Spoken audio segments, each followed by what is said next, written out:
Welcome on in, golf fans. It's your boy, Gsluke, here with our round 2 live stream for this week's Wells Fargo Championship. Going to go through props, also Showdown for tomorrow, give you all the information that you need to go out there and build some of your lineups. So first off, welcome to the live chat down there. We've got Ross down there, round 2, let's go. Excited for it as well. We got Anthony down there. Ross, excited about a Rangers goal. It's a perfect evening to be a sports fan. We've got NHL going on. We got the NBA playoffs going on. Also, OTAs out there for the NFL. So that on top of a stacked signature field event, pretty much all we could ask for here. And speaking of some of the other sports, I'll mention our sponsor right off the bat. That, of course, is Ship It Nation for these rounds 2 through 4 live streams. Over there is where you can find all your different fantasy advice for a variety of different fantasy sports, right?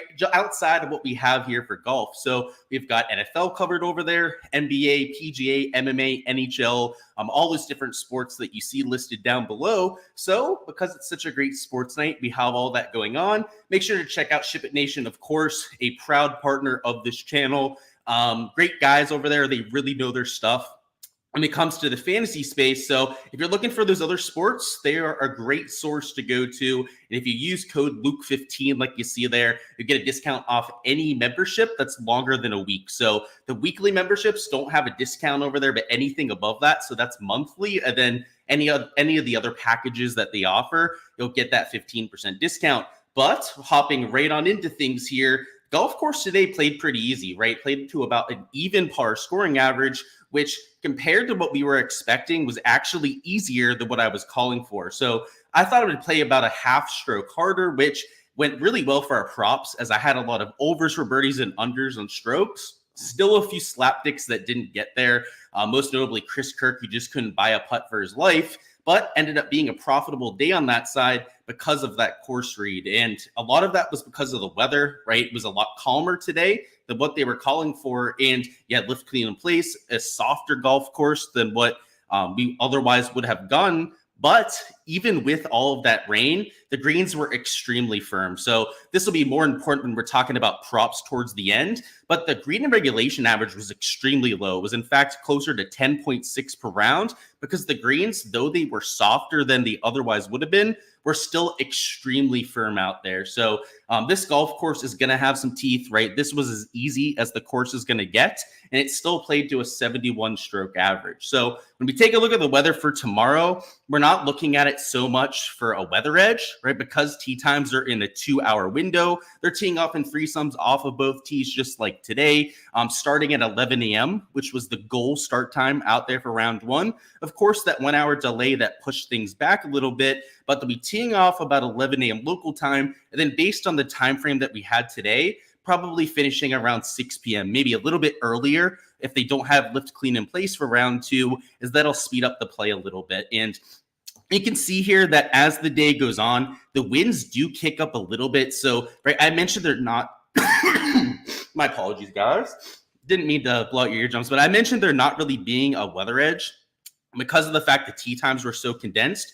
But if you were going to try and find anything out there, I think you could look at the earliest of starters, right? So the guys starting at 11 a.m., because they'll be finishing their round by 4, maybe 4:30 local. And that's before the winds really kick up, right? And maybe this is just a blip on the radar over there with this HRRR model, right? Maybe it's a little bit of noise in the modeling that has it getting close to 35, 40 mile an hour wind gusts. But if it does truly get that blustery towards the end of the day, then maybe those later starters get a slightly harder golf course. And, you know, you're not going to get a full wave edge, right? Like I said, really condensed tee times. But if you're trying to break a tie, right? If you're really trying to find like a last minute, that sort of thing, then maybe you look for the first 2-3 groups off out there for tomorrow. So I think that it's maybe a slight advantage you could use, but nothing that's really actionable for building entire lineups.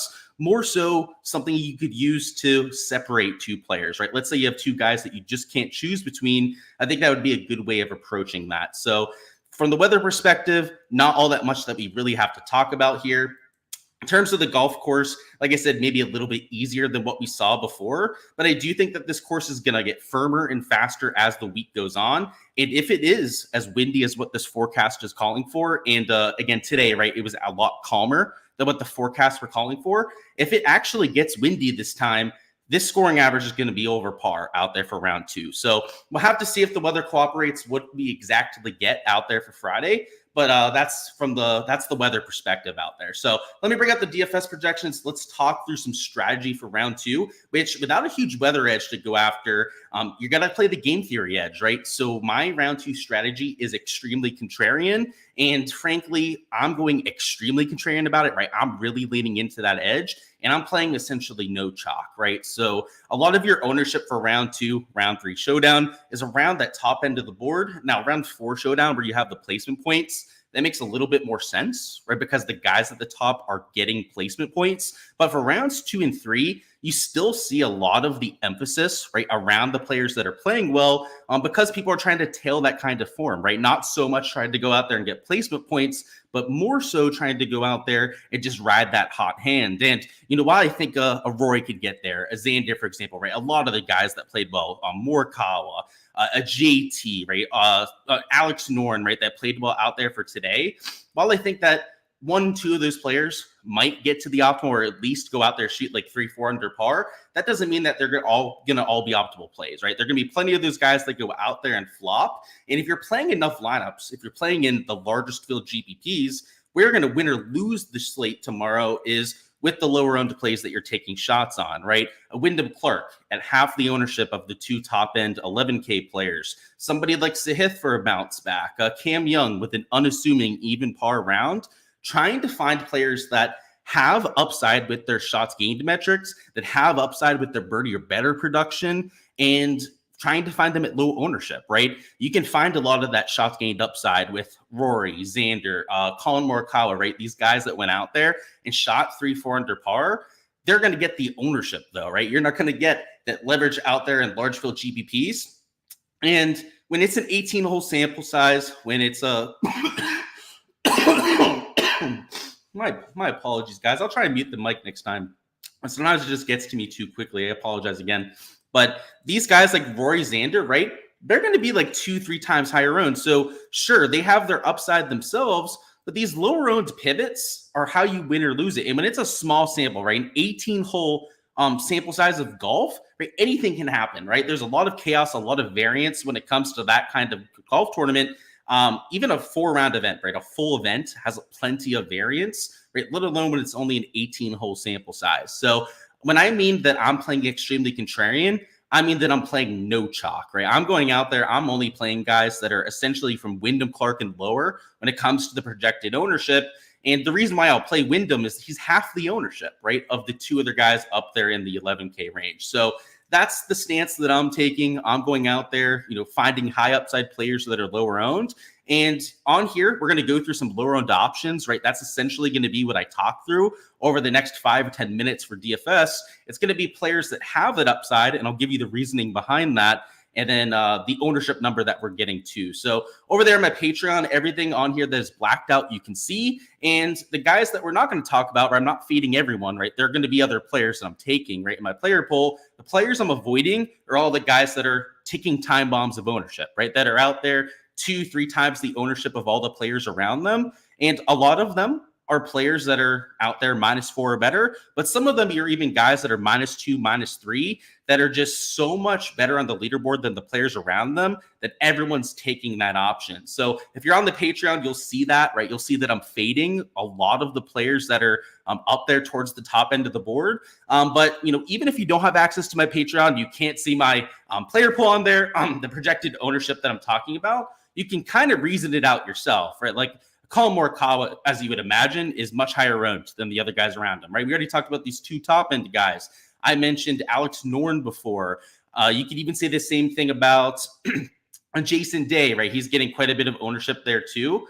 Sepp Straka even, right? He's getting some attention there. I think one of those players that we just talked about is a player that I'm taking out there for my round 2 lineup. So it's very contrarian. All the guys we go through are going to be pivot plays, and that's in comparison, right? So I know 16% on Wyndham doesn't look like a low ownership number, but when he's lower owned than both Rory and Xander up top, when he's only slightly higher owned than Patrick Cantlay, who completely shit the bed, right? I think there's a lot of upside there. So let's talk through some of these plays here in a second. Let's catch up on chat and then hop into a few plays that I can give you for some leverage. So what are my thoughts on how guys did today? Any shockers? There's always guys that did good, always guys that sucked. So yeah, for sure, right? So Hideki withdrawing, right? That's kind of crazy. 2 weeks in a row that I got by a withdrawal. So it was Sanjay last week, Hideki this week. That's not great. Who else was shockingly bad? Wyndham, right? Wyndham had a pretty shitty day, right? A lot of the guys that we're going to talk about here for our round 2 picks are guys that I would say were shockingly bad. So we'll talk about why they played bad. And I think that there's a lot of upside in those players. A lot of them, like Wyndham, just he did nothing but the flat stick. He was about a neutral today, actually gained on approach. So I think a lot of them still have upside. So we're going to talk through a lot of the negative guys. Good players, obviously Xander, Roy did their thing, but I think like Kuchar showing up out of nowhere. You had a lot of guys like Knapp that I didn't think would do it at a difficult course like this. Now, those were as easy as the conditions are going to get. So, hard to overreact to a 1-round sample. But yeah, Knapp was the one for me. Seeing him at -4 at one stage was not something I was expecting. And it's because he sprays it, right? He's not a very accurate driver. He gets into trouble rather quickly. So I wasn't expecting him to keep it clean, go out there, make 4 or 5 birdies and only make like 1 bogey. He gave away almost all of it at the end, right? So I think he finished off the top of my head, I don't know. So let me just double check where Napster finished. But I know he gave away a lot of those strokes. So yeah, he finished at even par when it was all said and done. But yeah, he was -4 at one stage. So I think handled the golf course quite well, right, until those last few holes. And kind of unfortunate. That's what he does at a difficult track, right? He has those 2-3 holes where he really throws it all away. But you saw for the first 14, 15 holes what he's capable of. So I still think a high upside play, maybe not somebody I'm getting to for round 2, but yeah, he was surprisingly good, I'd say. What's going on, Doc D? Welcome on in. Tell us something good. I got you here, bro. Ross says, Swift kicking the nuts, 5 minutes with Hideki. Yeah, I agree with you that there. It's not fun. I have to say, nothing we can do about it. They're not going to change the rules. We had the spiel last week about how changing the rules is not a good thing. So we're not going to do it again. But yeah, you're right. It sucks, doesn't it? It is a kick in the nuts, that's for sure. What's going on? Who wasn't good today that I expect for a bounce back? All the players that we're about to go through, Kep, will fit that description. So there'll be a lot of them here. My favorite, probably Sahith Thagala, and we'll talk about all of them. Can't remember who, Clark or Homa maybe, at one point was like 2 of 8 fairways. Yeah, fairways today were extremely high. So if you were 2 of 8, I'm not sure who that was. Might have been Clark. Clark off memory was not very accurate off the tee.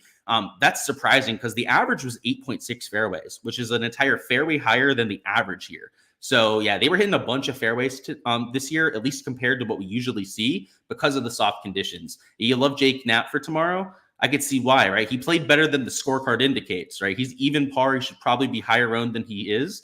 So I like that, Derek. I think you're onto something there.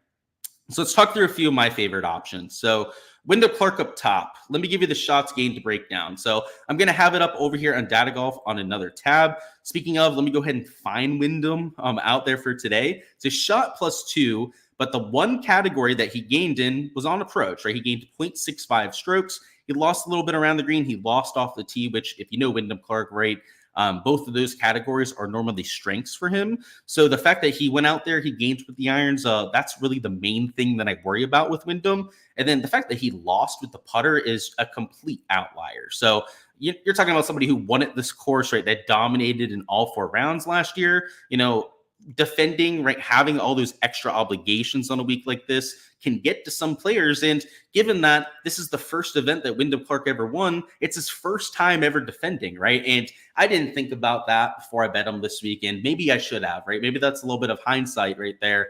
But, hindsight's 2020. And now I realize that maybe that was a little bit too much for Wyndham Clark. Well, now he's out of contention, right? He essentially has no chance, right, at +2. Now, if he has nuclear rounds, right, we'll have to change that narrative. But as of right now, he's got no chance to win this thing. And without that kind of pressure, now that he's a day removed, right, from all of those media obligations, maybe it frees him up a little bit, right? Him losing with the putter is just so unlike Wyndham Clark, right? I mean, he just had a horrible day. It looked like everything was off out there except for the irons. And, the one thing that held on, right, was the most important part of any golfer's game, right? The shots gained approach. So if you're looking for a bounce back, those are the kind of players that I like, right? Typically a player that's much better at this golf course, again, winner last year, right, at the Wells Fargo Championship, and just a high pedigree, high birdie player. And despite shooting +2, he made 6 birdies on the day. It was either 5 or 6 birdies out there from round 1. So still was able to go out there and score particularly well, right? It didn't score great, right, with the +2 score, but still went out there and had birdie production. If he cleans it up from the bogey end, right, makes it a little bit more of a clean scorecard, that could be an optimal performance right there. We also have Sahith Theegala at $9,300. He shot +2, didn't have his best stuff there too. But what I'll say about Sahith is that the shots gained metrics weren't all that bad. He gained a little bit with the putter, which you get from Sahith, right? But he lost a little bit on approach. He lost a little bit off the tee. The reason why he shot +2, right, was he lost nearly 2 strokes around the green. And Sahith Theegala has some of the best hands on the PGA Tour. In fact, if you're trying to give me an up and down contest, first pick for me is Patrick Reed, right? Number 2 picks, probably Jordan Spieth. 3, JT, and then number 4, right, on that list is Sahith Theegala, right? So he's top 5 for me in terms of hands in the entire world. I don't know who number 5 would be. That's a tough one for me, but he's still up there in that conversation. So for him to have lost 2 strokes around the green today, right, is atypical, right? We'd expect that to bounce back at some point. Did his thing with the flat stick. We're going to need a better ball striking day, right? He lost to both ball striking categories, but it wasn't like he bled strokes in either category, right? He was a slight negative in both. He had a few blow pulls that really, tanked his round. So as somebody that is usually a high birdie percentage player, right? He only had 1 birdie out there for today. He's the kind of player that we could see that regression come back to and benefit us out there from the showdown perspective. So I'll go for him for a bounce back. In fact, he'll probably be my bounce back of the day. It's not so much because of the shots gained metrics, but more so because he's a nuclear showdown player, right? Like when he goes out there, he has his best stuff. It's usually 7-8 birdies.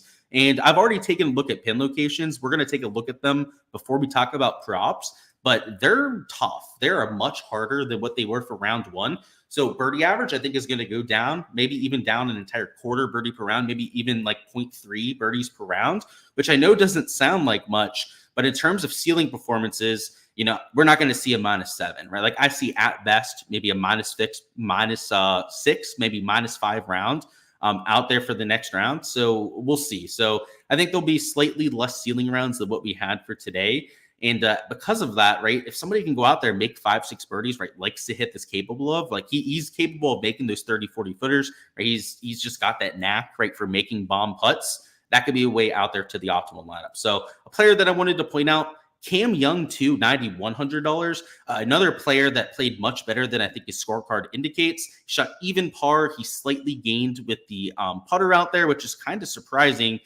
Gained a bunch off the tee. Lost on approach, which honestly, following his shots gained, following his like hole by hole breakdown, I can't really believe that he lost on the approach play. In fact, just taking a look at his hole by hole breakdown, he did really well for the most part. Like his holes that were negative, it was 2 holes that he lost like 0.5 strokes. He lost 0.7 strokes in another, but every other hole was just consistent gains out there for Cam Young. And he was setting up a lot of birdie looks, wasn't particularly making a lot of putts out there today. Still gained 0.8 strokes putting, which is, again, kind of surprising since I went hole by hole and was kind of tracking Cam Young today. But either way, right, I think is a lot closer than the scorecard would indicate. And the fact that he went out there and he made, 5 birdies out there for round 1, right, is the kind of player that if he cleans up his act, right, kind of like Wyndham Clark, could go out there and be an optimal play. So $9,100, a player that I think has a lot of birdie upside in general, is a ceiling player, right? Kind of like Sahith Theegala that I love playing for Showdown. And if you're going to give me low ownership, right? So over here with Sahith, I got him at 11.7%. I've got Cam Young over here at 12.1%. It's about half the ownership of Colin Morikawa, right? It's much lower ownership than JT, right? About 7-8% lower than what I have here for a -3 JT. So I know there's upside, right, with JT, with players like Morikawa that played well, but I would argue that guys like Sahith, Cam Young are maybe marginally worse plays, right? Like maybe have a difference of 1-2% when it comes to their hit rate, but are half the ownership, sometimes a third of the ownership, right? As some of those other guys around them, which is where you get that edge, right? You're getting them at a much lower ownership, right? You're sharing them with less players, which gives you that leverage to the rest of the field. Down here in the AK range, a few players I want to go through. First off would be Jordan Spieth, who Surprised even me. I mean, I almost jumped off the ship. I played him for main slate. That's where I got my exposure. No outright for Jordan Spieth. Especially towards the end of his round, really rallied well. So if you take a look at the shots gained metrics for the day, he ended up gaining with the putter, gaining with the approach plate, and gaining off the tee. So still the only negative for Jordan Spieth, and this is maybe the most surprising of all, was around the green, right? The only category where he wasn't gaining to the field is historically the one that we'd count on Jordan Spieth with, right? So kind of like Sahith Theegala, who's a player that you'd expect to gain a stroke and a half, 2 strokes per round around the green. He went in the opposite direction. So if anything, I'm expecting that to regress back to the mean, which should be him gaining in bunches around the green. So that's the kind of player that I'll go to for a bounce back. Just overall was playing pretty well. And you can see I've got him at 14.5%, which is getting some ownership. But I've got Alex Noren higher owned. I've got guys like Russell Henley in that same ballpark when it comes to ownership. And Jordan Spieth's just a better player, right, than those other 2 guys. So I'll take that shot again. The shots gained metrics in general, Jordan looked a lot better today than what he has over the last few weeks. Now, take it with a grain of salt, right? He has a very low floor.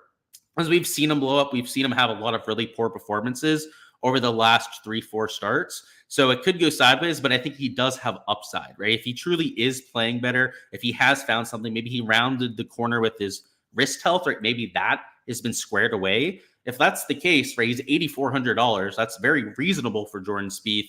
And he's, I don't want to say low owned, right? 14.5% is pretty decent ownership.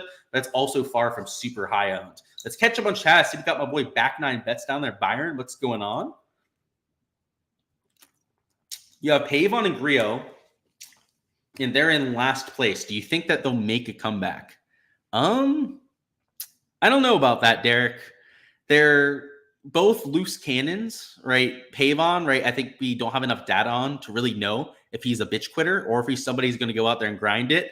Griot is most certainly a bitch quitter. So I think tomorrow is going to be key for those 2 guys, right? Especially Griot to get out there and get back on track. I mean, if he's in last place after 2 rounds, no cut events, right? You're still getting paid for last place. That could go sideways. He doesn't strike me as the grinded out sort of player. Now, Pavon, I don't know. Maybe he is, right? Again, we haven't seen him enough. We haven't seen him in this situation enough to know what he's going to do. The Cam Smith disrespect as you enter the chat. Cam Smith, I love Cam Smith. He's one of my, I'd put him up there in the top 5. Who would I put him in front of, though? I put him in front of JT. So I would put him at 4. You're right. But JT's top 5 for me still in terms of around the green. But I would put, I don't know if I put Sahith. Oh, see, that's tough. Sahith, probably number 5, right? JT, number 4. Probably Cam Smith, number 3.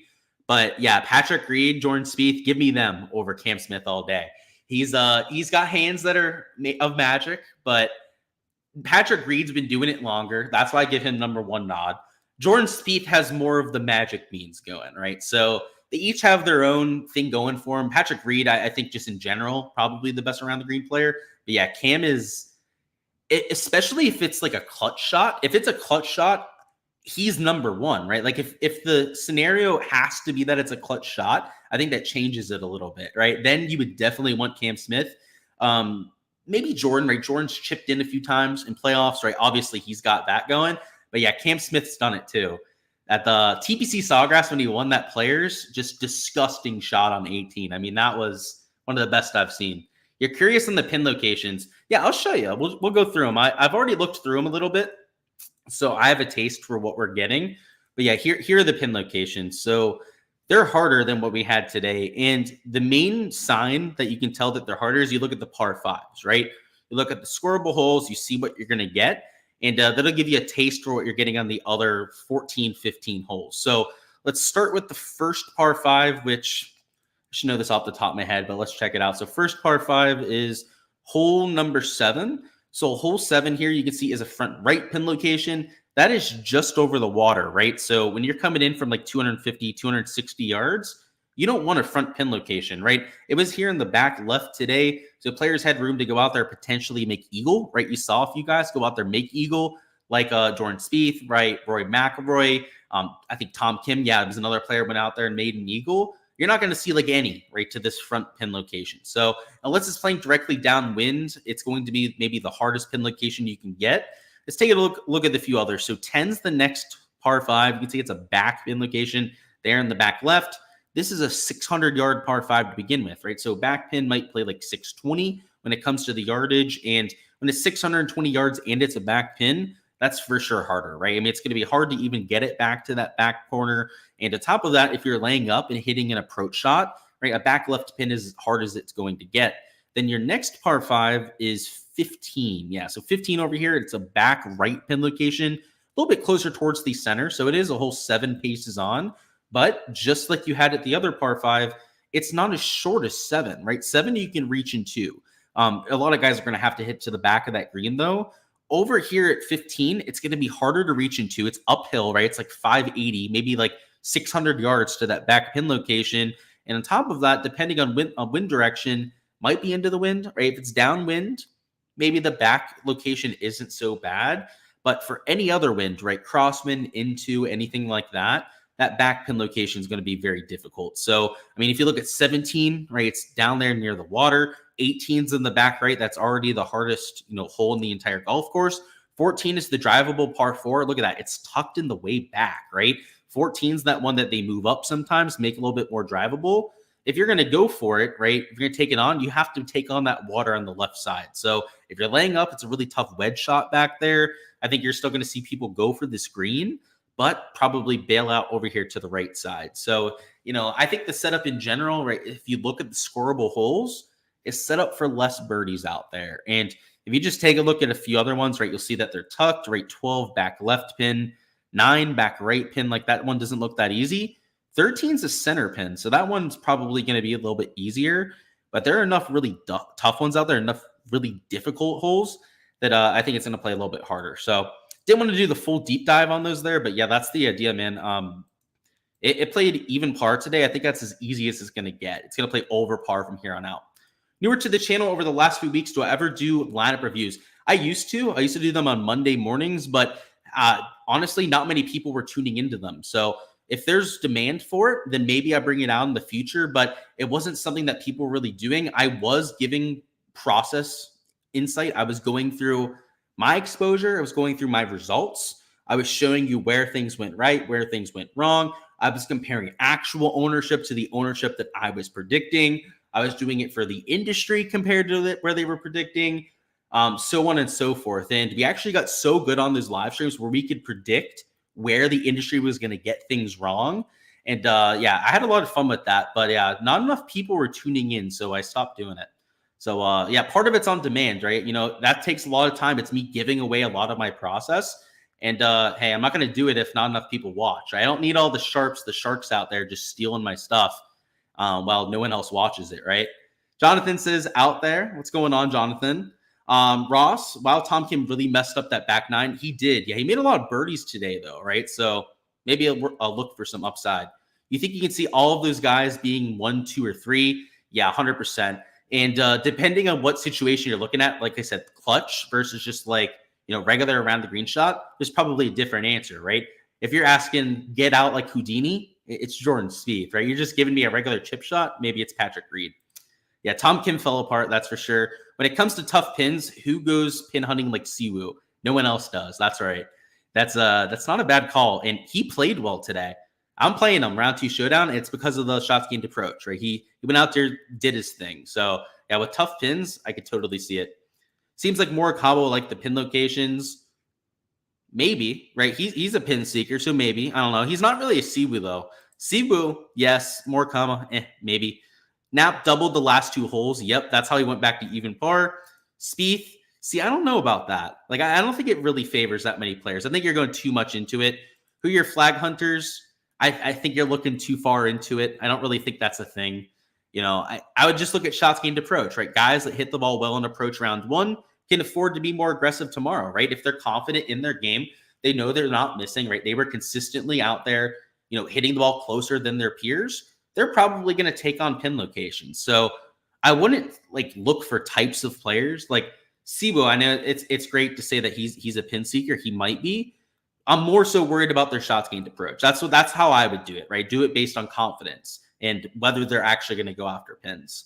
You just got here, so assume you missed a Hideki hate. Yeah, we talked about it a little bit, but hey, I don't hate on players too much. They do that kind of thing. I let it go rather quickly.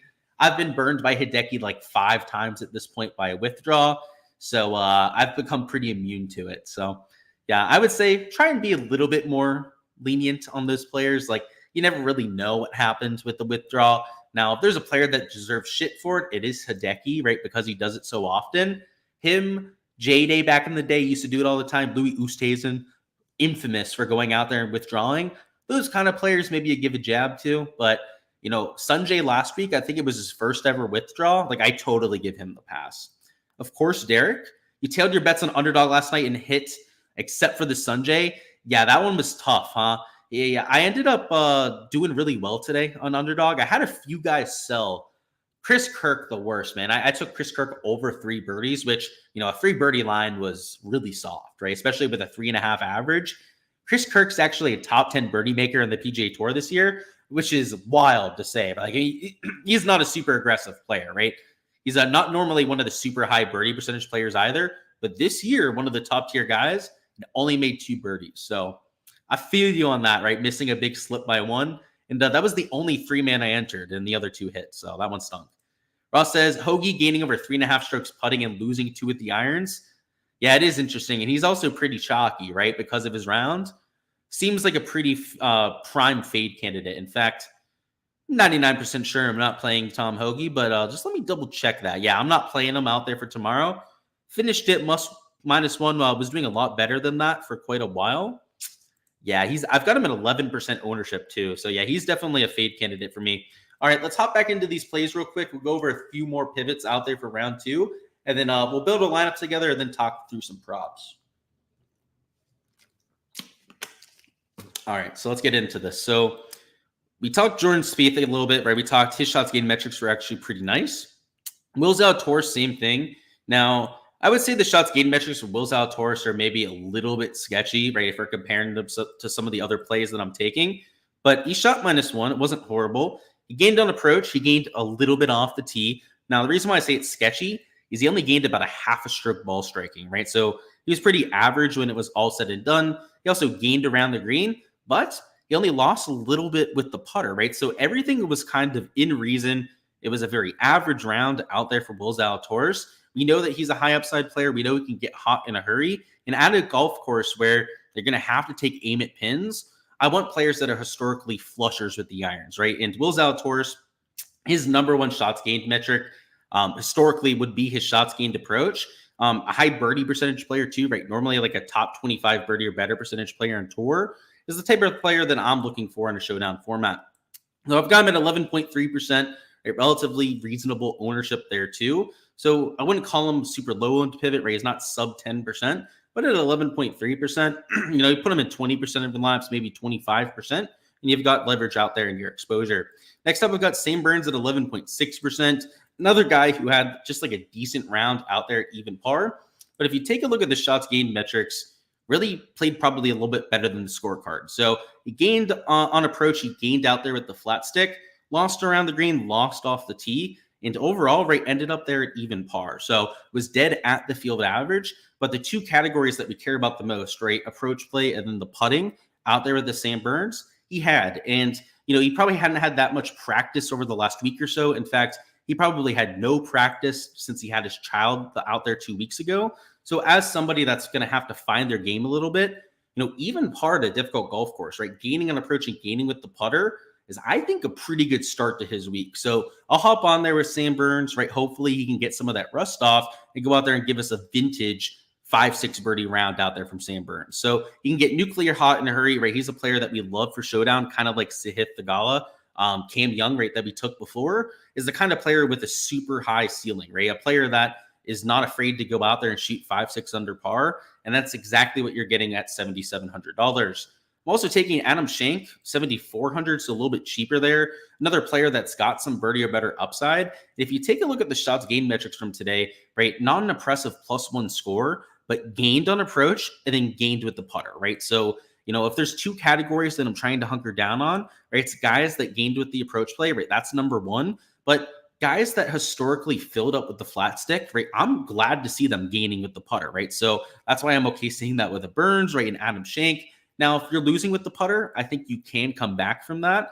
But if you're a player like Shank, a player like Burns that kind of relies on that, right, we want to see them gaining with the flat stick, preferably, right? I mean, if they're losing, right, I'll still take a shot on a few players to kind of bounce back, but I like to see that out there from Adam Shank. So +1, again, not that impressive, but he lost 2 strokes around the green, which, again, is probably not going to happen out there for round 2. So maybe you get a little bit of regression out there around the green. He still made 5 birdies out there for today. So if he goes out there, makes 5 birdies, but cleans it up with the bogeys, that's a really good round, right? That's a borderline ceiling round out there for round 2.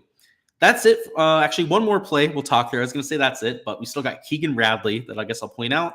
We got Keegan Bradley at 4% ownership. He's $6,800. And another guy who's got upside, where he's a nuclear type of player, right? A very aggressive player that's not afraid to go low. And at -1, kind of going under the radar, right? He's T16 after the first round. And the shots gained metrics are pretty decent, right? Gaining with the approach play, losing a little bit with the putter. And today made 4 birdies. Not the cleanest round, right? That's why he only ended up shooting -1.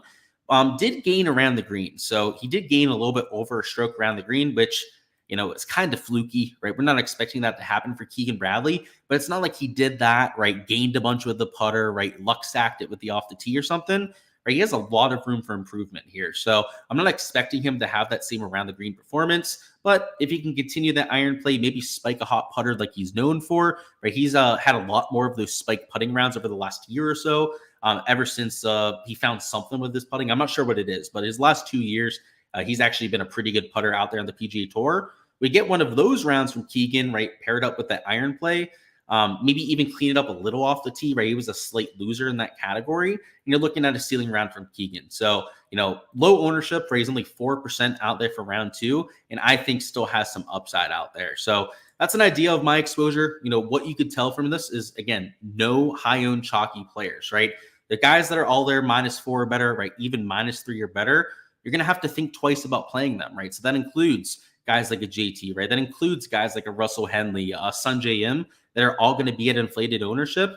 If you're going to take them, right, be completely sold on them, right? Vet their shots gain metrics, right? Make sure that you're willing to play them in 35, 40% of your lineups, because that's what it's going to require to go out there and get 2x leverage to the field. So, if you're going to take players like that, just commit to the field, right? Get at least that 2x leverage. That's the only thing that I ask. So I'm going much more contrarian, right? I'm going balls to the wall, right? Just going out there and just playing all pivots. But if you're going to mix in some of the guys at higher ownership, 1-2 a lineup, right? 1-2 super chalky guys a lineup is probably okay out there for your lineup. So don't feel like just because I'm taking a super contrarian approach that you have to yourself, right? That's just a choice that I'm making, right? Without a huge weather edge, I'm trying to find some sort of way to leverage the field, right? Like, if I can't do it with getting a half a stroke advantage, if I can't do it by stacking a certain set of players, I'm going to do it by fading the field, right? I'm going to do it by just hoping that everyone else gets it wrong, doing it by hoping that the guys just kind of turned it around. And that's my strategy out there for round 2. So hoping that some of that shot comes back. Hopefully some of the guys at the top of the board maybe just shoot 1-2 under par. If that happens, I'm probably going to have a really good day out there for Friday. So that's it for the DFS side. We'll go over any last second questions. We'll build a lineup together, and then afterwards we'll get through the prop side. So yeah, Thigala and Scrambling are good for tomorrow. Yeah, he should be better. So I'm not exactly sure what you were saying there, but if you're saying that he should be better for tomorrow, I agree with that. Willie, historically a slow starter. That's true. I didn't think about that. Yeah, he definitely is better over the weekend. I know that for sure. He's a clutch player, and he's a self-proclaimed slow starter too. His round 2 stats are probably pretty juicy. So I haven't checked up on the round 2 scoring in a while. Speaking of, I probably should check it out here before tomorrow's slate. I have to imagine he's probably pretty good round 2. How did I do on my DFS lineups? So I didn't play any round 1 showdown. I played main slate, so I still have 3 rounds left. And my main single entry is doing great. I have Xander there. I have who is it? JT in that lineup -3. I have another guy -3 too. That's one of my value plays. So that one's cashing. I'm feeling pretty good there. But my like GPP exposure, my 150 max, I think I'm making like 90% of my money back. So pretty much right about even money there. So we'll have to see. That one up in the air. Showdown too. I mean, sorry, not Showdown. The single entry too, right? Obviously still up in the air. We'll have to see. It could be a good one. It could be a bad one. I have to say Wyndham Clark not playing well. That hurts. He was my highest exposed player. So let's say that he has a lot of time left, but we're going to need Wyndham to turn it around. Then Hideki withdrawing was not ideal. Other than that, it actually went pretty well. I'd say there's those two stinkers really stink though, right? Well, +2 from your top exposed player is not really what you're hoping for, right? And then obviously somebody not even playing, right, in like 30% of your lineups is also far from ideal. So yeah, outside of those two, a good day. All right, let's build a lineup together. So what we're going to do here is build a GPP lineup, just kind of go through my thought process when putting together a build. And I'm going to include guys that I'm not playing for today, tomorrow. So the idea here, right, is I know that some of you out there are going to take more chalk. So, I'm taking all pivots, right? If I was going to go through a lineup construction segment for what I'm doing, it would be randomly playing the guys in my player pool. I mean, like literally, if I'm taking all pivots, it does not matter who the hell I'm playing, right? So, for example, with my exposure, it's really simple. When I go out there and make my exposure, all I have to do is make my player pool on my optimizer, right? Set my projected points, right? Import that over there from my projections, set my exposure caps, run my lineups, and I'm done, right? That's all I have to do because I don't have to worry about any of my lineups being too chalky, right? I'm avoiding literally all of the chalk. So it's something that's pretty much already pre-done for me, right? I can essentially play whoever the hell I want to out of my player pool and I'll be good. So that's kind of a pointless task, right? So we're not going to do that. So I'm going to include a few pieces of chalk to give you guys, a taste of that, right? For what you're going to have to face and out there building your lineups. So I think a lot of people might start with a Rory. Maybe they start with the Xander Schauffele. I think that's a pretty obvious way that people are going to start. So let's start a lineup there, but I'm also going to start a lineup down here with like a Max Homa for a second lineup. So I think obviously if you're starting with Homa, you're going with a much more balanced build, but I do think a lot of people will start with a Xander or a Rory up top. So just for the sake of this lineup, we're going to go with Xander first. Second man in, we're going to go down here. And just for the sake of this lineup, right, to show you that you can still take some chalk if you want to, we're going to throw a JT in there. Now, these are two players that I'm fading out there for round 2. It's ownership, right? I'm fading everyone at the top end of the board. But you don't have to do that, right? I've mentioned that I'm just taking a very bold stance, right? Again, balls to the ball out there for round 2 for better or worse, right? I'm fading all the top end. And, if you're going to take guys like this, you're going to have to get different with your last 4 spots. So, down here in the 8K range, I don't want to take a chalky Norn, right? I maybe don't even want a chalky Jordan Spieth, right? Jordan Spieth, who's 14, 15%, and Norn, who's 16, 17%, isn't going to get us any different here, right? I'd probably avoid Russell Henley too, right? He's getting some ownership, maybe even a Benny Ann. This is where I'd force in like a Tony Finau, right? Maybe even if you want to get real nasty about it, right? A Matt Fitzpatrick at essentially no ownership, right? If you're going to take chalkier guys up top, right, you have to kind of get cute in some of the other price ranges, which is kind of why I'm avoiding that, right? Like I don't want to have to force in a Tony Finau if I don't want to play him. But even down here at the 7K range, this is where you avoid a Straka, a Taylor Moore, these guys that are getting a lot of that attention, and maybe force in a post in that low ownership. I guess Pendrith would be relatively low on their even par, and you have to avoid the guys that are maybe more reasonable plays, right? That are slightly higher owned. So, like for example, right? Except Straka isn't overly chalky. He's a little bit under 10%, I believe, when it comes to his projected ownership. In fact, let me just double check. I'll just bring it up on the other tab here. I know he's reasonable when it comes to ownership, but yeah, I've got him at 10.3%, so a little bit over the 10% mark there. Right? If I'm going to take a player like Sepp Straka, he's not going to get me different to the field, right? 10% is definitely not a pivot, right? Down there in the 7K range. If I'm starting with pivots up top, this is totally fine. Right? I can take a chalkier player down here. But if I'm starting Xander JT, now I'm taking a Sepp Straka. Well, now my last 2 players definitely have to be pivots, right? So, if I wanted to take a Taylor Moore, you definitely can't do that, right? This is where you're forcing your hand a little bit to maybe have to take a Pavon, right? To maybe have to go down here and mix in a Glover, right, as your last minute, or maybe even a Tom Kim, right, down here at $6,600. It's a suboptimal situation. Now, can you make it work? Absolutely, right? You just have to kind of pick and choose where you're going to take your chalk.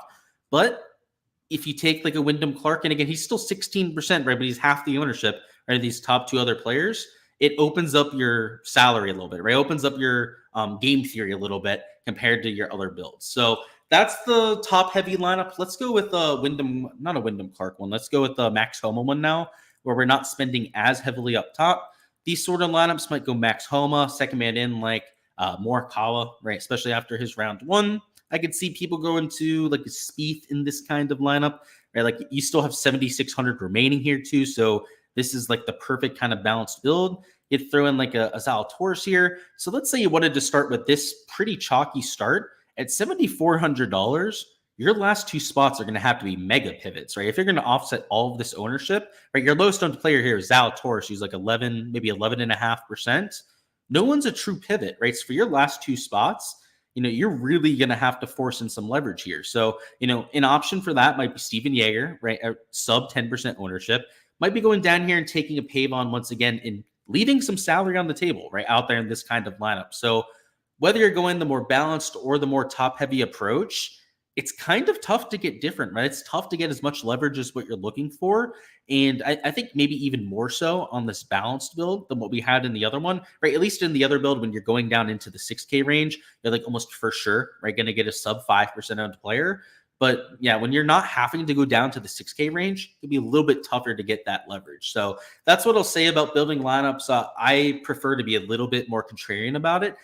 If you do want to take chalk, though, there are ways to get it done, right? I just showed you, right, ways you can force in pivots and go out there and offset that kind of ownership. So I'll leave it at that. We'll catch up on a little bit of DFS questions, and then we're going to talk about props. So this isn't the end of the live stream, but that's it for most of the DFS talk here. So if you're just here for the Showdown side, go ahead and smash the like button on the way out of here. And for a chance to earn a free month on my Patreon, all of you guys live here are going to have the first dibs at this. Give me the top fantasy scorer. So if you can go out there, guess the top fantasy scorer, you will win that free month of the Patreon. The rules are you get one guess, and once somebody is taken, they are gone. You cannot take them again. So the people down in the live chat have the first dibs on players. Afterwards, when this is on replay, the first comments get dibs, right? So anyone that's taken during the live chat cannot be taken by the guys on comments afterwards. And it's the same thing, right? First come, first serve. So it'll be top Draftkings scorer. If there ends up being a tie up there, we'll go out there and pay out both people out there with the free month of the Patreon page.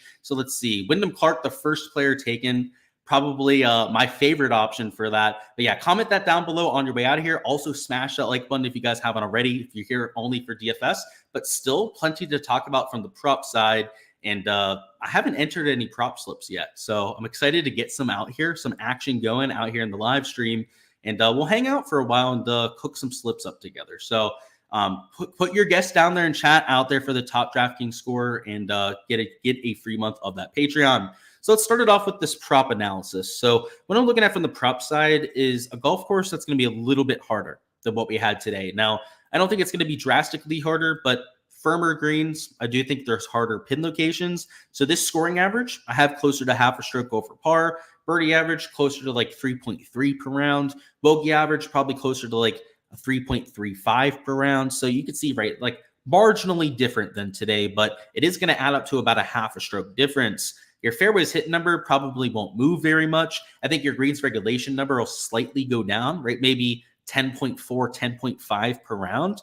But these metrics that we have from today will be pretty spot on line with what to expect for tomorrow. Main reason for that, course conditions should not change that much. From the temperature perspective, it's very consistent with what we had today. And even the winds, right? This 9 to 12 miles an hour that you can see on the forecast is pretty much what we had this afternoon. So I don't think we have to adjust our expectations all that much. Maybe the one big difference for me are these pin locations. So if you're just tuning in, I went through some of these earlier, but the scoreable holes, the holes where you're hoping to make birdie on, are all harder. Every single one of them are harder out there for tomorrow. So first off, hole number 7 is your first par 5. It is a front right pin. So it's just over the water, right, on a 260-yard shot. That is the hardest pin location that you can get. Next up, hole number 10, par 5, right back left pin location. So, and that's on a 620-yard hole. So that's going to play as long as it possibly can. It's very hard to reach into, and any wedge shot is to a back pin. So that is a very difficult pin location. Hole 14, drivable par 4. It is in the very back, right? It brings the water even more into play, and any around the green shot has added distance to it, further making it difficult to make a birdie there. 15 is your last par 5. So it is par 5, number 3. It's another back pin location, and that's also one of the longer par 5s that we have. So this back right pin location it's not going to be easy to access, right? So if you're going forward in 2, right, the around the green shot's a little bit longer, but also if you lay up, that wedge shot to a back pin location is very difficult to control the spin on. So this is a hard setup in my opinion, right? 16 is tucked, 17 is tucked near the water. There are a lot of really difficult holes out here. So I would expect course conditions to get a little bit more difficult, which will help us a little bit with going out there and determining what to take. Oh, no water left. My mouth is getting dry, so it's unfortunate, but we're going to power through here. So let me refresh the screen over here in Underdog, and they only had stroke stuff up before, but hopefully we have a better idea of it aboard. So yeah, they have more posted. Let's see. It looks like PrizePicks has their stuff up too. So we're ready to rock and roll on this side. So yeah, today was a good one for PrizePicks. I'm up over, I think it was $500 today when it came to profit. PrizePicks, not so great. In fact, I got hooked on both of my slips there. So I had much less exposure in on PrizePicks. So thank Lord, right? The Underdog came and saved us a little bit, but they've got like Rory at 4.5, Xander at 4.5. Let's see what they have them at over here on Underdog. I would imagine the same thing for both of those players. So let's see. Did I skip past? Yeah, no, there's Xander at 4.5.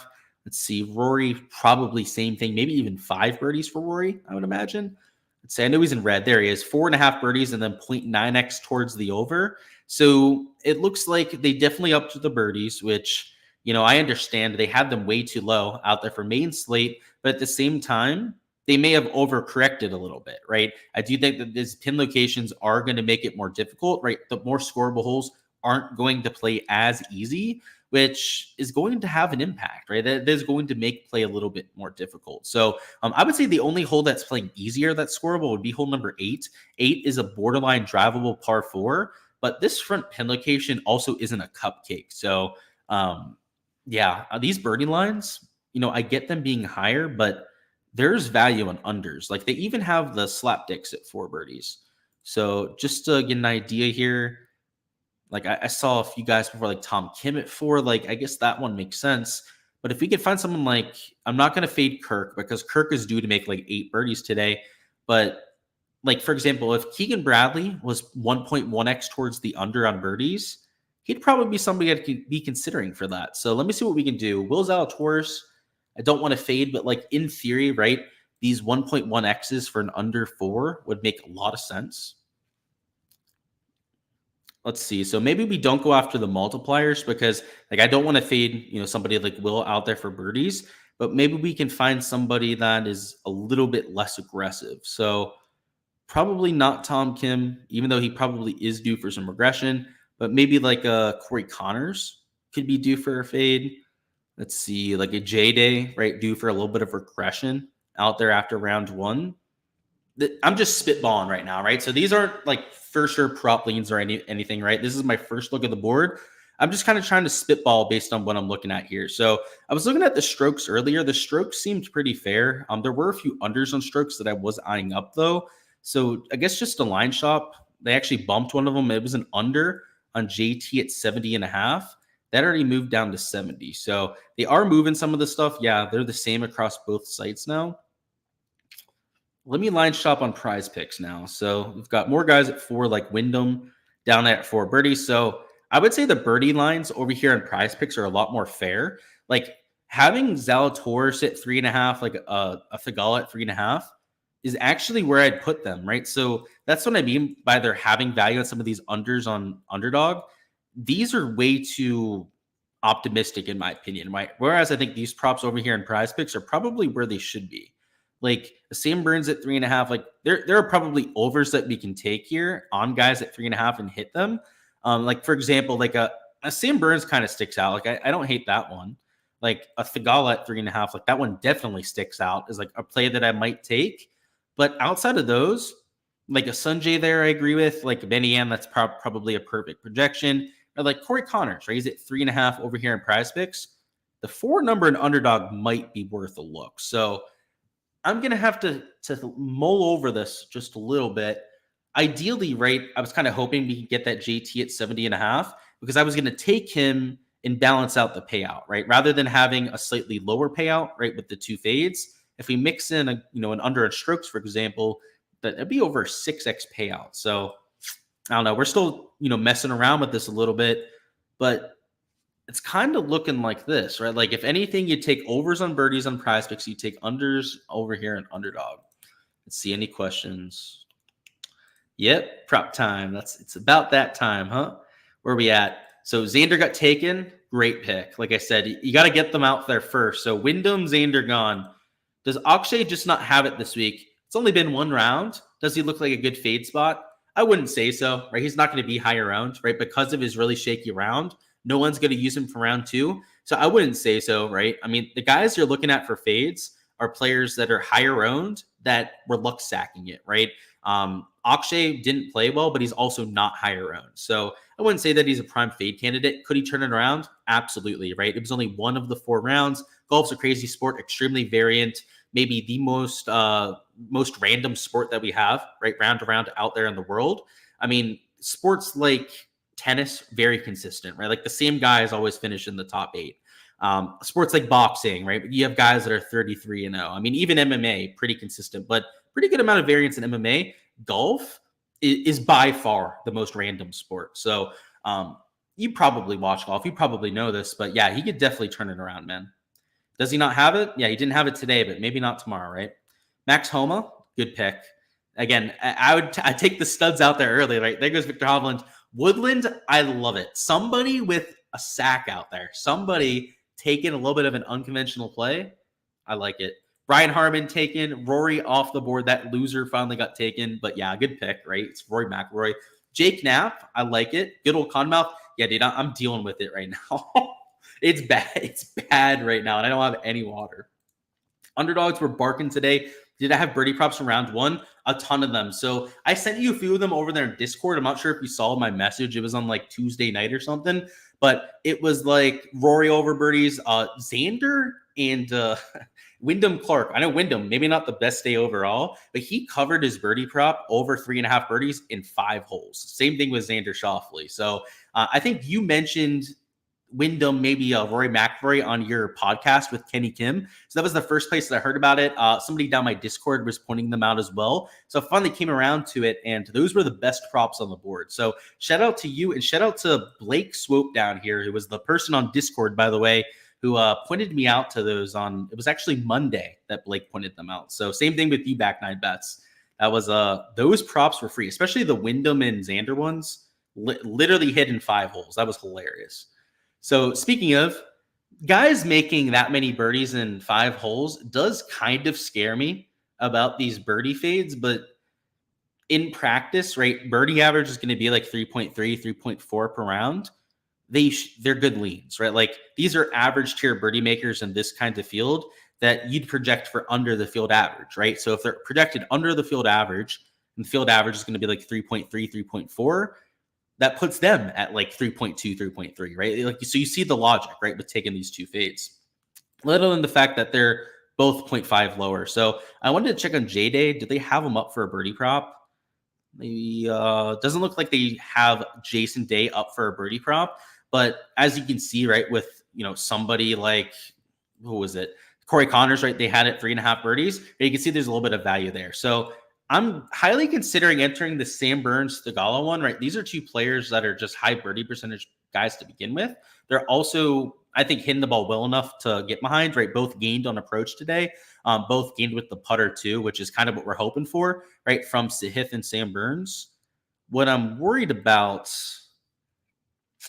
those pin locations are nasty. I mean, they're as hard as they get on round 2, which I don't quite understand from the PGA Tour. I guess they're trying to protect the score out there at the Wells Fargo Championship, but it's a little bit brutal. Like I know tomorrow, sorry, I shouldn't say tomorrow. Round 3, right? Moving day will probably be a lot easier when it comes to the pin locations, but yeah, they're definitely being a little bit brutal to them out there. So you got like 70.5 on a Finau, Jordan Spieth, like Zalatoris, like those don't feel like the worst leans. And speaking of, we can do some sportsbook line shopping, shall we? So we're going to enter some slips together here, so we might as well take our time with it, go through everything that we can. I'm going to bring up DraftKings and FanDuel real quick. So the point with that, Ray, is to see if they have any strokes line posted. Yeah, it looks like DraftKings definitely has some stuff up. And then I want to see if FanDuel has birdie stuff up. They'll probably have strokes up, I would imagine. but sometimes they post birdie lines, and those are really good for comparison. So let me get this up here. I've got both sports books loaded. So let's see, hole specials. Yeah, nothing posted for birdies yet. Do they have hole scores? A round score they do. So we have at least strokes props that we can look at for both websites.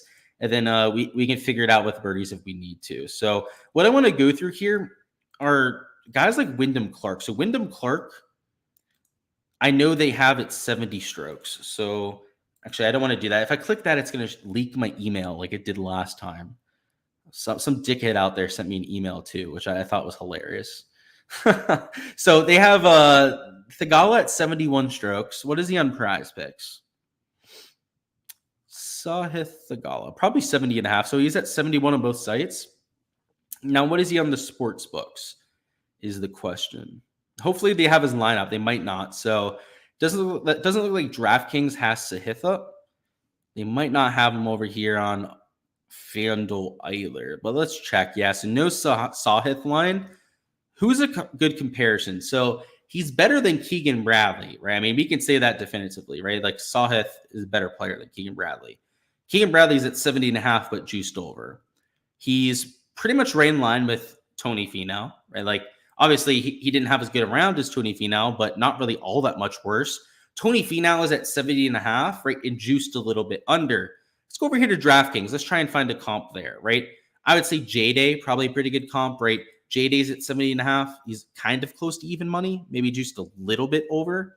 I'm not sure I would quite call him JT level, right? Like JT played well and is probably a little bit of a better player than what we have with Sahith Thigala.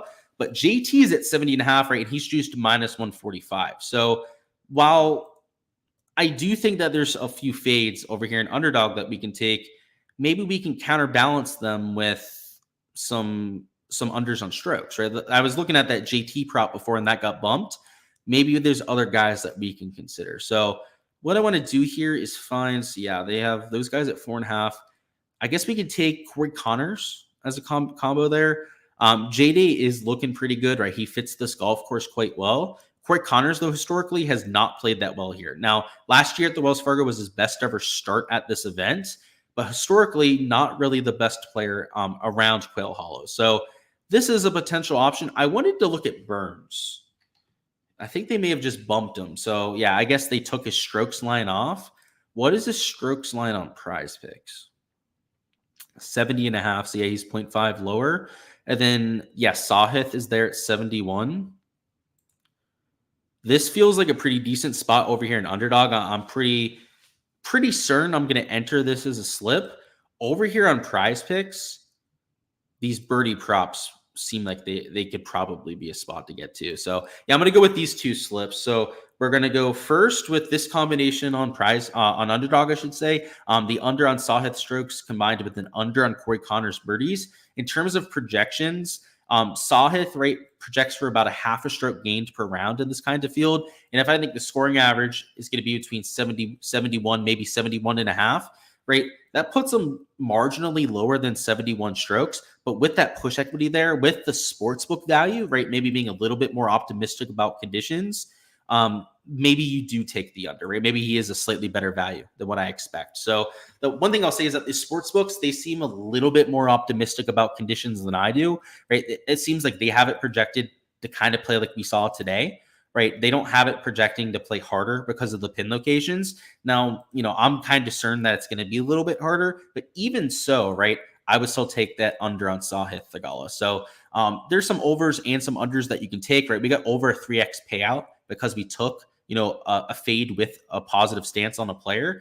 And Corey Connors, to give you some reference, I project him for like 3.3 birdies, right? So, I try to be as conservative as I can with my projections, right? So while Corey Connors is probably like an average player at best when it comes to his birdie percentage, I'm going to call him a marginally over the average player, right? And I think it might be like 3.25, maybe 3.3 for the birdie average. So let's say 3.35 to 3.4 birdies right out there for a projection.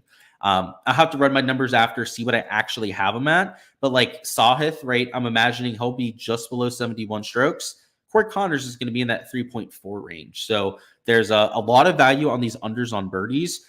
quite a bit of push equity at 4, right? There are going to be guys that get to that 4 birdie mark. But same thing with Sahith at 71, right? It goes both ways, right? Might end up getting to 4 pushing for us there, which would kind of suck. But the even number for Sahith could also save us on that side. So that's one slip. And then the other one we're going to take here, Sahith is going to be in both slips. So maybe getting a little bit overexposed to one play, but those are the two main sets of props that I like right now. So I do think the birdie average is going to go slightly down, but we have to realize with the Burns Thigala is that they make a lot more birdies than your average player, right? Like Burns, for example, right, is a solid 0.2, 0.3 birdies over the average. So even if it is a 3.3, 3.4 birdie average for the field, right, these guys are at least 3.6, 3.7 birdies. Let alone when you consider how they played round 1, right? These were 2 guys that were taking for fantasy contests out there for round 2 because they have upside with their shots gained metrics. So when you add that on top of just the pure projection, right, that is over 3.5, that's why I took them out there for round 2. So that's it for now. We're going to add a few more slips after we catch up on chat. The con mouth is getting me right now, man. I really wish I had water. You're going to take Murray? Grayson Murray, again, another outside the box pick. I love that. Bro, Fleetwood 3.5 birdies killed your prize picks. Yeah, I didn't end up taking that. So yeah, I guess I understand why you took him there at 3.5. But yeah, I wasn't there on that same play. That's for sure. But he wasn't a bad play, I'd say. Right, average was 3.5.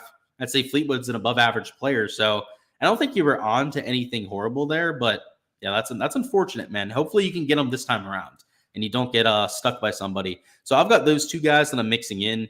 In terms of the rest of this board, prize picks, I'd say, is more fair. I agree with the pricing over here a little bit more than what we have on Underdog. Underdog doesn't make much sense, right? They have some strokes guys higher than what they have on prize picks, but their birdie lines are higher, right? Which I don't understand how they're doing that, right? How are they going to have strokes higher and birdies higher, right? It makes no sense, right? They're anti-correlated, right? Both of those things. So I would say the board with the most value has to be Underdog, right? They have 2 categories that are mispriced, right? They have, birdie props that are too high, right? They have strokes props that are, I don't want to say, that are too high themselves, right? So we can go out there and correlate that, right? If we're taking unders on strokes and then unders on birdies, you're going to get higher payouts than you otherwise would. So I think that this is a pretty good way to go about this board. I wish they still had Sam Burns at 71 strokes. In fact, let me refresh, see if they reposted them, because I would take that in a heartbeat. So yeah, they still don't have Sam Burns posted because that one looks pretty nice. What do we think about Cantlay? Well, in terms of the shots gained metrics, they were not great. Right? I mean, he was just complete dog shit today. So he lost off the tee, lost an approach, and lost with a putter. So from the statistical perspective, right, it's kind of a tough scene. It makes him tough to want to take for props. So I don't want to say to fade him because he's more than capable of bouncing back, right? So like in fantasy contests, right, where he's going to be lower owned, I think that he's a pretty decent bounce back candidate. But for props, it's a tough ask, right, to try and get to somebody that was playing that horribly. Now, it's Patrick Cantlay, right? He's an elite tier player. He could obviously figure it out in a hurry, but I kind of prefer the guys that are just playing a little bit better, right? So obviously Sahith, the reason why I'll get behind him is because he wasn't as bad with the ball striking stuff, right? Like he didn't lose 1.6 strokes off the tee, right? He didn't lose with the putter at least. So I'm trying to take guys with maybe a little bit more hope, but I don't know. Cantlay is not a bad option. He didn't have a great round, but you could say the same thing about Matt Fitzpatrick, right? Shane Lowry didn't have a good day. Akshay Bhatia, I played, right? Did not have a good day either. These guys could turn it around, though. So, yeah, I have to say the stats don't look great, though. You need Tway and Taylor. Okay. I'm assuming that's Nick Taylor. So, yeah, I'm there with you on Nick Taylor. Tway, a little bit too much of an ask for me. Any thoughts on Patrick Cantlay? So, yeah, 2 questions on Cantlay. I'd say the stats don't look great. If you're talking DFS play, if you need leverage, he fits that, right? But you're getting an ugly play. Props, I would just stay away. Now, he might have a great round. That is possible. That's why I'll play him in fantasy, but I wouldn't count on it, if that makes sense. It's tough with the stats that he's putting up. It's just not a good shots gained profile. So what I'm going to find here is another set of unders on birdies and then unders on strokes. So if we're going to find an under on birdies, right, we want somebody that is less birdie or better percentage, less aggressive, right? We want somebody that maybe takes their foot off the gas a little bit. And, Jason Day, though he played super well, right, could be that kind of player. Shane Lowry, not really having his flat stick. I think that's probably a really good lean for that. Heck, even like a Jordan Spieth or Ricky Fowler, right, probably wouldn't even be the worst play. So I think Shane Lowry is going to be the one that I go with. He's really struggled at this golf course, so that's part of the reason that I want to take his under there. And then on top of that, he's not a really high birdie percentage guy to begin with, right? More of a bogey avoider out there with Shane Lowry, a stellar short game, right? Kind of like a Patrick Reed. So we take his under on birdies with a lot of push equity at 4, and then a strokes line. So repost Sam Burns at 71, please. Please, I'm asking nicely, Underdog Lines Maker. Come on, give us what we're looking for. What do we have for Zalatoris? He's at 70.5. Rats. That's not good. Let's find a 71 on, historically, Fitz 71 wouldn't be a bad line, but he played horribly round 1, so I don't know if I trust that. Let's see what else we could do. Yeah, Jordan 70.5. I can't do it. If he was at 71, I would consider it. Right, he's at 71, actually. Yeah, he's at 70.5 on Prize Picks, so he's the same on both sites. Let's see, Cam Young at 4 birdies. I don't love this Fitzpatrick play here, but let's see. Do we have a line to compare to? So you can see here, right, he's at 70.5 on DraftKings, right, and he's juiced under. Over here in FanDuel, let's see if we have a line to compare to. We do, right, and he's juiced minus 120 under. On Prize Picks, what is his line? He might not have one. Let's see. I'm blind, by the way, so I'm sure I've already gone by him like twice already.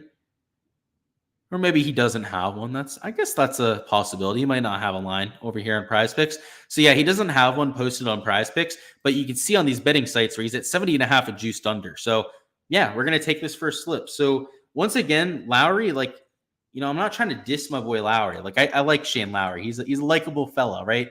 He's a team big guy like me out here. So got to put some respect on his name. Birdie average is going to be like 3.3, 3.4 per round. He's about an average birdie maker, right? So put him at a 3.4, 3.5 birdie projection, right? Which is under that. You have the push equity at 4 to work with. And then, if he's going to go over, he has to gain a birdie and a half to the field, right? Same thing with the Corey Connors fade that we took, right? To actually go over, he has to gain an entire birdie and a half. So I thought those two fades make quite a bit of sense. The Fitzpatrick under, right? The same thing with Sahith Theegala, right? Are players that are just decent line values, right? Compared to the sportsbook value. So those are 2 slips over there in Underdog. I think you guys get a pretty decent look at my exposure over there. Of course, just like the DFS stuff that I post, make sure to check out my Patreon page for all the exposure that I'm getting to, because that's where I'll be posting the rest of the slips that I'm getting to. So, right, not just what we go over here in the live stream, right? We go over a few slips every time we go live here, but for everything that I'm entering, check it out over there. But what I'm going to do now is bring up DK Pick 6. So we're going to do that. I didn't remember that for the main slate, but I'll remember it for round 2. We'll go over that real quickly, and then maybe some matchups on Hard Rock Bet. We're already over time, so we got to get this thing going. So birdies are better. They do have Burnsy up there, so I guess we could add that there, right? Connors is at 3.5, like he probably should be. I don't hate Matty Fitz at 3.5, right? He's another kind of guy I'd take for an over there. Speaking of, was he there on Prize Picks? Let's double check. No, so yeah, he wasn't posted over there either. Yeah, he would have been a look over there on that side. Let's see, who else can we add into this slip? Whole lot of Max Homa 3.5. Yeah, yes, please. I'll take that. What are they putting all the gems down here at the bottom? Look at this, Colin Morikawa. Oh boy, I'm gonna I'm gonna get unreasonable with these. Jordan Spieth at 3.5. Cam Young, JT. Okay, take Burns out. Burns isn't even a top play out of these anymore. Heck, even Theegala we keep out of this, right? Like when we could take these sort of players at 3.5, like give me them over even the other guys we've already taken. Like these are even better plays. Matt Hovland at that number. So you can't enter all overs. So if you went to enter these 6, it just won't let you, right? You have to have an over and an under to make a golf slip work. I would take every single one of these. Now, these aren't like free props, right? These aren't like 100% hit rate or anything, but these are all 0.5 higher over there in Prize Picks, I believe. At least most of them are. I'll give you an idea, right? Jordan's at 4 birdies, right? Cam Young's at 4 birdies, Max Homa's at 4, Morikawa, JT, right? I think literally all of them, right, are over there at 4 birdies. So maybe they don't have a Hovland line up. Yeah, you can see, right? They don't have a Victor Hovland lined up, or else he would also probably be up there at 4 birdies. These are all like clear pieces of value. So I guess just to keep it like with the line discrepancies, we'll take that, and then we'll try and find an under on strokes, right? Because we can keep it correlated if we do that and actually make it work for a slip. There's got to be some decent player at 71.5 that we can take. Not really. It drops off rather quickly, huh? Yeah, I don't love the strokes guys. I don't love a lot of those players. Let's see. 2.5. Wow. Dang it. Love the birdie lines, guys. These other categories I don't love.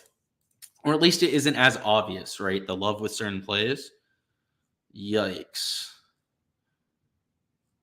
All right. I'll just leave you with those. You can find your own prop right for your last one, right? You can find something to mix in and make a little 6-man if you want to.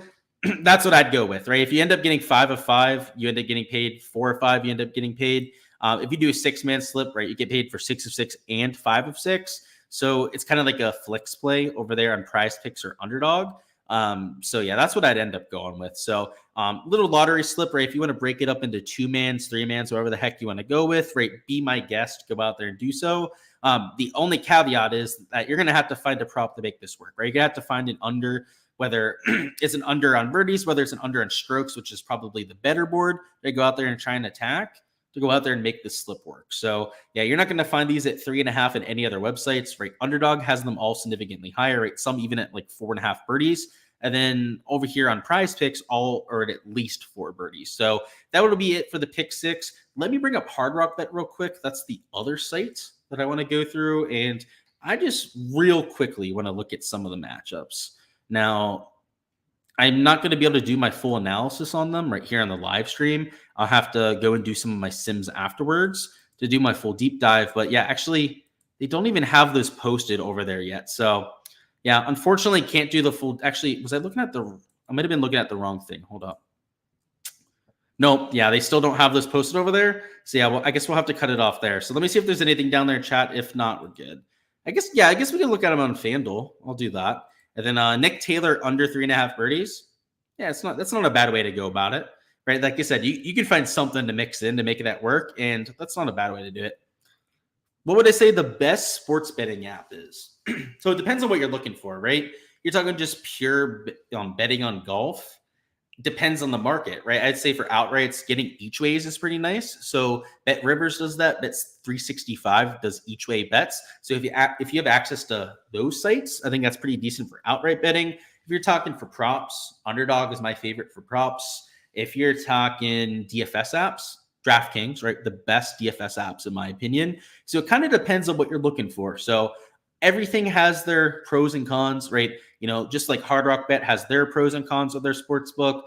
FanDuel has their pros and cons. There's a lot of that. So yeah, kind of depends. But yeah, a lot of ones that stand out, a lot of really good sites. That's all I've got for this live stream, though, guys. Going to go ahead and cut it off here. That's all the exposure out there for Friday. Hopefully you feel a little bit more prepared for all of that action and are ready to go out there and crush it for the Friday slate. So first off, go ahead, smash a like button on the way out of here, and best of luck with all of those contests. If you haven't already claimed a player for the free giveaway, go ahead and give me your top score for Draftkings tomorrow. And if you can get that player that scores the most points, you're going to win a free month on my Patreon. But like I said before, right, it's a first come, first serve basis. And so if that player was already mentioned down there in chat for this, right, you can't take them again. So make sure to scroll up if you haven't already, right? Make sure that that player hasn't been taken and then fire them away and lock them in out there for Friday. But I'm looking forward to it. Should be a lot of fun. Stoked out there for the weekend of action. We're doing the same things for rounds 3 and 4. So on top of liking the video, if you haven't already subscribed to the channel, go ahead and do so you don't miss those when we go live.